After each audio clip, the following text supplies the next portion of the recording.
Hello friends, നമുക്കിന്നൊരു ചീരത്തോരൻ്റെ recipe നോക്കിയാലോ? എല്ലാവർക്കും ചീരത്തോരനൊക്കെ ഉണ്ടാക്കാൻ അറിയാം, പക്ഷേ എൻ്റെ രീതിക്ക് എങ്ങനെയാണ് ഉണ്ടാക്കുന്നത് നമുക്ക് നോക്കാം. എണ്ണ ചൂടായി കഴിയുമ്പോൾ കടുകിട്ട് പൊട്ടിച്ച് കഴിയുമ്പോഴത്തേക്ക് ഉഴുന്നും കൂടെ ഞാനിടും. അതിട്ട് പൊട്ടിച്ച് കഴിയുമ്പോൾ ചീരയും കുറച്ച് സവാളയും കൂടി ഇട്ട് നല്ലപോലെ വെന്ത് കഴിയുമ്പോൾ അരപ്പ് അറിയാമല്ലോ എല്ലാവർക്കും. തേങ്ങയും ജീരകവും വെളുത്തുള്ളിയും ഇച്ചിരി മഞ്ഞൾപ്പൊടിയും മുളക് പൊടിയും കൂടിയിട്ട് തുള്ളി മുളക് പൊടിയും കൂടിയിട്ട് നല്ലോണം ചതച്ചെടുത്താൽ, എന്നിട്ട് ഇതെല്ലാം കൂടെ തത്തിപ്പൊത്തി വെച്ചൊന്ന് വേവിച്ചെടുക്കണം.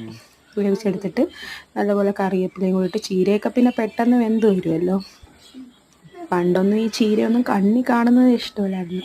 പണ്ടൊക്കെ വീട്ടിലൊക്കെ ചീരത്തോരൻ ഉണ്ടാക്കി, എനിക്കൊന്നും പണ്ടൊക്കെ കുഞ്ഞായിരുന്നപ്പോഴത്തേക്ക് ഞങ്ങളുടെ വിഷ്ണു ഇങ്ങനെ പച്ചക്കറിയൊക്കെ കഴിക്കണം. ഞാനാണെങ്കിൽ തൊടത്ത പോലുമില്ല. പിന്നെ വലുതായപ്പോൾ അത് മാറി.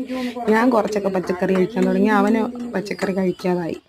ഇങ്ങനെ മാറി മാറി വരുമല്ലോ നമ്മുടെ ഇഷ്ടങ്ങളൊക്കെ. അപ്പം അങ്ങനെ കുറച്ച് കഥയും കൂടെയൊക്കെ പറയാമെന്ന് വിചാരിച്ച് ഇങ്ങനെയൊക്കെ പറയുന്നത്.